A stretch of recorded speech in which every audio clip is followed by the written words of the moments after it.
Hello mga ka-auntie at mga kababoy, andito tayo ngayon sa kulungan ng ating mga alaga.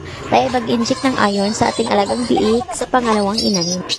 At dito ako nahirapan mga ka-auntie kasi grabe nga naman na maglikot ang mga biik na ito. Ayaw yata magpaturo, takot sila yata sa injection. At mabuti na nga lang, meron akong taga-refill at di na ako nahirapan. At ayan na nga, kakat-kakat pa yung mga ka-auntie nyo dahil naghahanap ako ng isang syringe.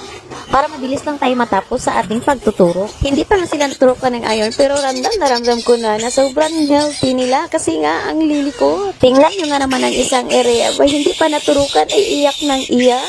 Takot na takot sa turo. Ngalay na aking mga kamay, mga ka-auntie, sa kakahawak sa mga biik na makukulit na ito. Grabe ang liliko.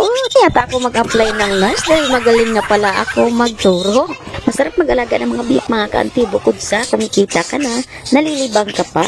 Habang nagtuturo pala kami ka-auntie ay meron kaming guest na sa likuran nanonood. Sobrang likat nga naman ng isang ito mga ka-auntie, kaya yan hinawakan ko sa tainga at inipit ko na lang sa aking hita. Dito na pala tayo matatapos mga ka-auntie. Hanggang sa muli, meron pa tayong kasunod na video na kagaya nito, nagtuturo tayo na ayon sa ating mga alagang biik.